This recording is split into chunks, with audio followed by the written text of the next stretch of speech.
If everyone doesn't travel right now, can the airline industry recover? Let's talk about travel and the coronavirus. As with my flying, I don't like to take chances. So as a physician, I'm the same way.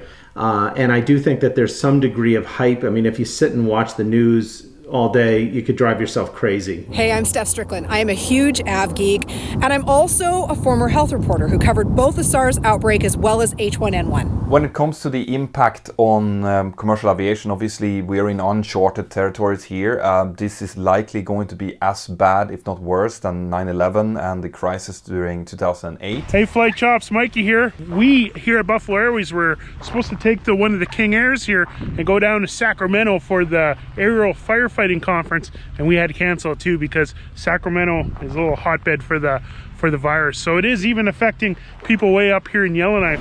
Let's really leverage the comment section here. Tell me what you're doing, what you're not doing, what decisions you're making, what information you're basing those decisions on.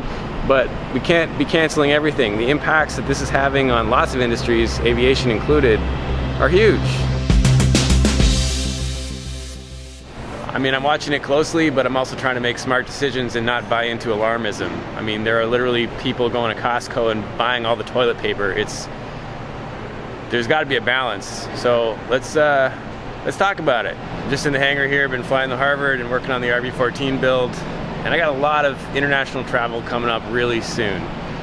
We've already been to Sweden, Mexico, planning on Germany very soon, and Africa coming up. I mean, this is the international year for Flight Shops, and unfortunately it's lining up with a pretty big scare that's going on right now. If you're new to the channel, here's a 30-second recap. Flight Chops is all about sharing aviation learning moments and telling stories within the flying community. After more than 5 years on YouTube, we're going international to share every corner of the flying world that we can. This episode is kind of going to cover some doom and gloom, so let's intercut some fun flying footage from earlier in the summer with a photographer friend. Here we go.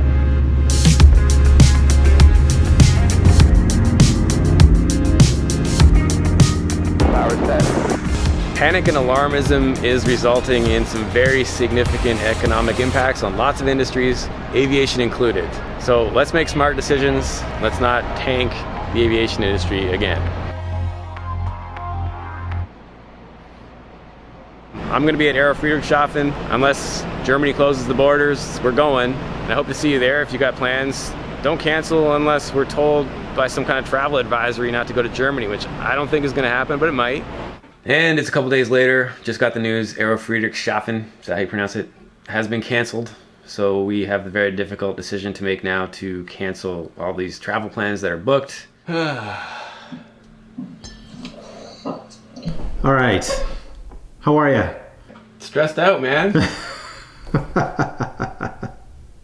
Like, oh my God, like I'm trying to make all the right decisions here based on real information. The official line coming out from Friedrichshafen essentially seems to say they're canceling because of alarmism, because people aren't going to show up.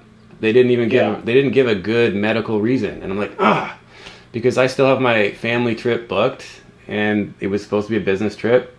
Right. Now I'm in a spot where obviously we just did our due diligence and checked, is it cancelable? And you know, some of them, because of the nature of the trip, we were going to go to France as well and Switzerland and stuff while we were out there. So we got like multiple airfares to look at with different airlines and different hotels and Airbnbs. So at the end of the day, it's going to probably cost us like 40% to cancel. Don't forget to unplug if you've got your canopy open. That's my mic, never mind. Hey Steve, Peter from Mentour Pilot here. So I am absolutely gutted at the moment. As you all know, I was supposed to meet up with Steve at Friedrichshafen towards the end of the month here. We'd even had a competition where one of the European fans would come down and meet us, hang out, chill, talk a little bit of aviation at the fair. Obviously my conference is done, so I'm not going for business anymore. Right. Do I continue to support the local economies? Do I make this decision because, getting on an airliner right now is questionable? Anyway, so there's where I'm at. So you're a doctor and you're a pilot. What do I do? What should people do? I err more on the conservative side. As with my flying, I don't like to take chances. So as a physician, I'm the same way. Not to the point of hysteria, obviously, but that said, this is something I think to take seriously. Do you need to quarantine yourself in your house for 6 months at a time? That's just completely impractical. And people have asked me that, and I say, well, that's like asking somebody to hold water in their hands indefinitely. I mean, eventually it's just going to spill out. And so eventually, my belief is everyone's going to be exposed to this. I kind of joke that nothing's changing for me. I kind of have OCD. I wash my hands all the time. So the best practice is wash your hands. I'm traveling with a kid. She's 10. So she's not licking the floor like she used to when she was a toddler. But, you know, it's still hard to keep a kid from putting their hands in their mouth when they're traveling on an airliner. I mean, wipe your tray table. This is a chance we all have to get better when it comes to just basic sanitary rules, making sure that we have washed our hands, that we don't touch our faces. Here in Southern Europe, we're definitely getting used to not kissing on the cheeks like we're used to doing. What is the number one thing that you can do to stop the spread of the coronavirus? Wash your hands and keep your hands out of your face. Oh, that's my kid. In the meantime, you know, the recommendation to wash your hands, to keep your hands away from your face, all of that is totally prudent. And I think that everybody should sort of go through their lives in, you know, as they ordinarily would. And again, that said, you know, avoiding large groups and, you know, airports, commercial airlines. I put a poll up on Twitter a couple days ago, and the results were interesting. I was expecting to hear more people say they were not going to get on airliners based on what I'm seeing. So I was impressed that my community anyway, only 10% said they weren't going to get on an airliner, period. Which, by the way, you know, to people who are planning a trip that doesn't involve crossing an ocean, like, this is the time to use GA. I mean, this is the perfect excuse to hop in an airplane and go fly somewhere. Take that long cross-country trip that you haven't taken. Pretty awesome, eh? Hey, don't answer. I know you're not plugged in. It's amazing out here. That's really cool. I'll unplug it now, Steve, but yeah, this is really cool. Awesome. So there you go. So yeah, the system will be just plug in when you need to talk. And if you can understand yourself, I can understand you. Otherwise, if it's really distorted, you got to close the canopy. This is a lot to swallow, man, because like we had SARS, we had N1H1. Is this the one that's like is this the pandemic? Is this the one that we shut down the airline industry for months? This is a pandemic. It is. Is it officially? It's not quite yet, but it will be. It is as contagious as a cold virus. In fact, coronavirus is a form of cold virus. So, you know, there's rhinovirus, which is the more benign type. And then, you know, whenever you have a cold, like in the summer, and you notice it's always a little worse, that's a coronavirus. So it's as contagious as that. The problem is that it carries a mortality rate that is somewhere on the order of 2 to 3.4%. And to put that in context, the Spanish influenza of 1918, which decimated, you know, 50 million people, succumbed to that, had a mortality of 2%. Wow, that's heavy. I thought the Spanish flu was higher because it was like the old days when they didn't have medical technology. Right, and that's a good point too.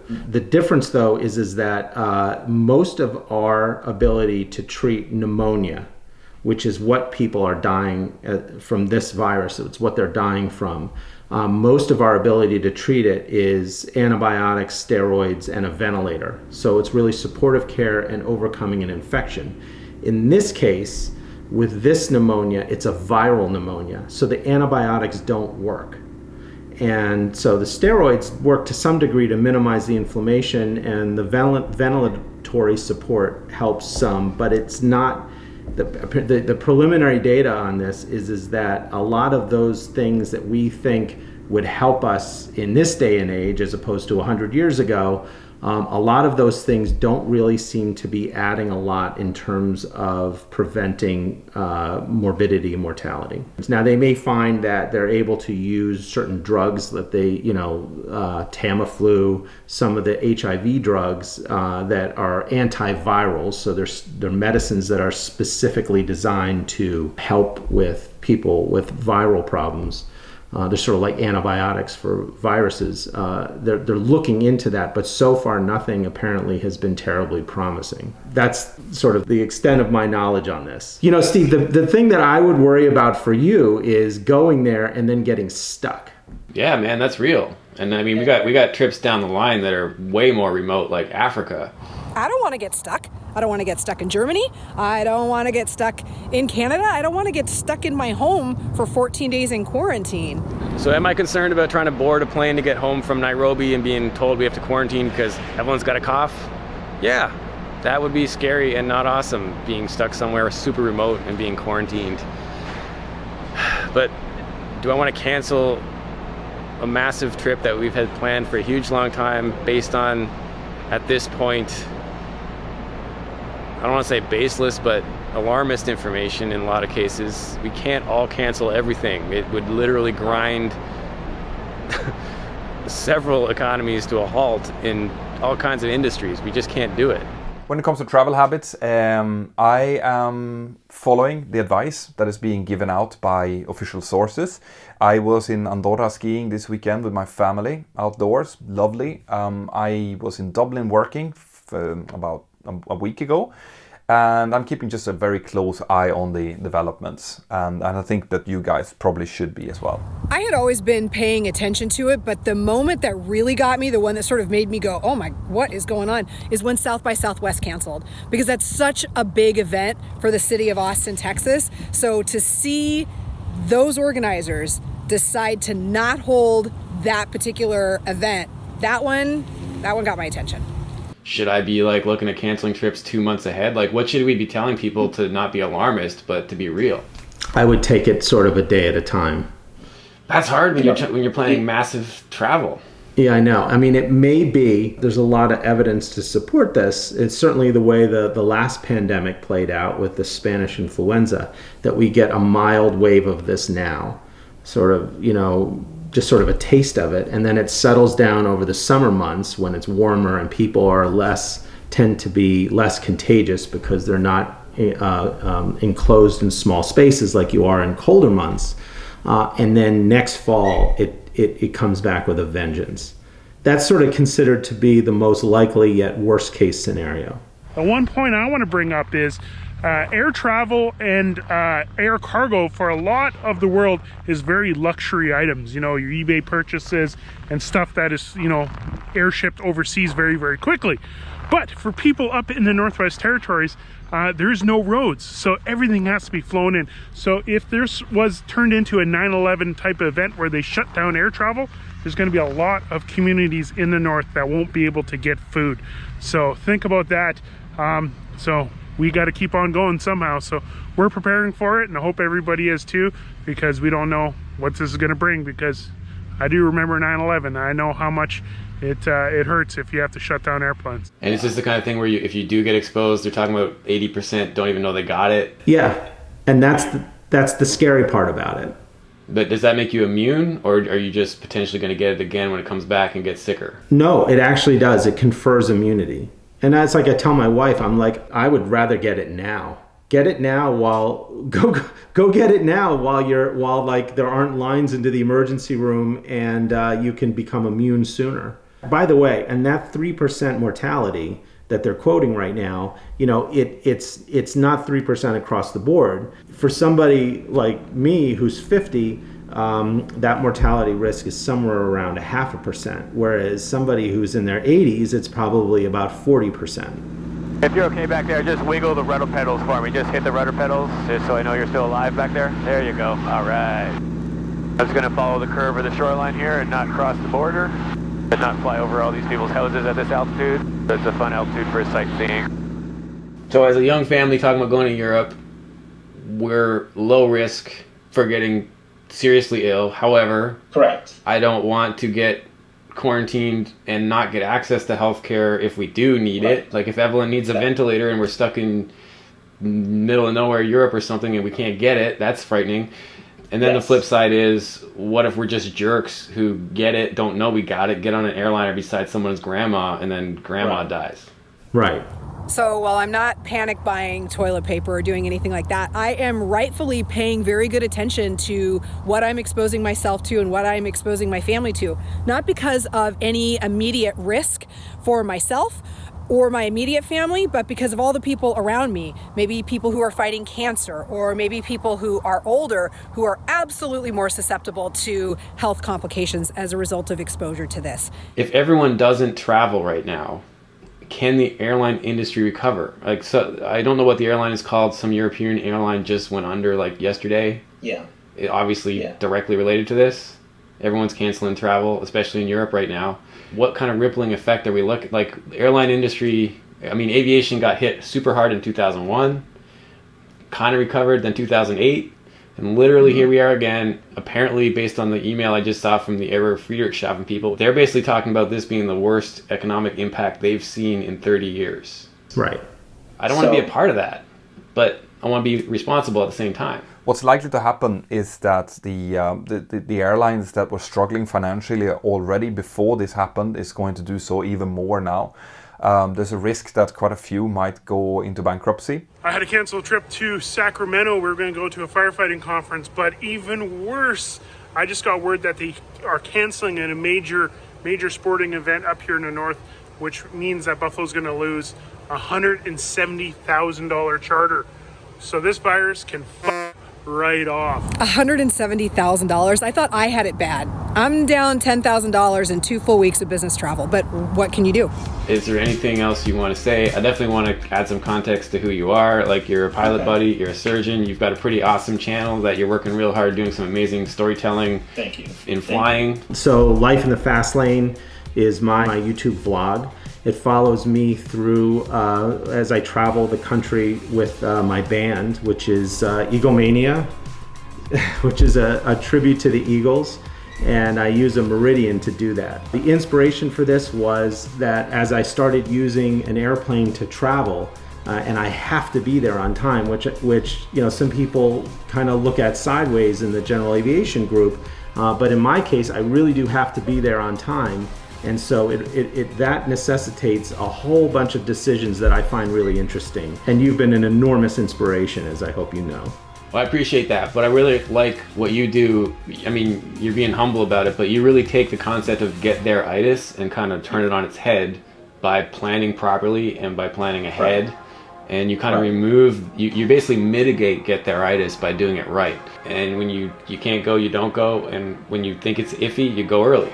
You nailed it. Now I just need to get a helmet. Okay, cut the shot of helmet. Now, I just got my helmet for flying my Warbirds. Cool, man. Well, I really appreciate this. My pleasure. I want to do the right thing. I want to send the right message, and I don't want to publicly, you know, set a bad example. But on both ways, right? If we go, it's a bad example potentially, and if we don't go, it's telling all kinds of people to cancel everything. Right. Like, so in this case, you got to do what's right for you.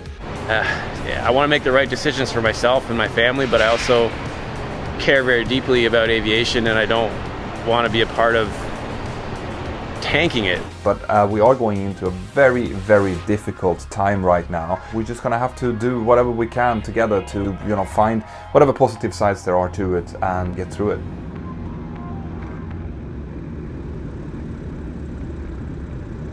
Now is the time to be safe, cautious, prudent, know your sources of information, and do the best you can to make the decision that is the best one for you and your family. Let's talk about travel and the coronavirus. Nope. Let's talk about really?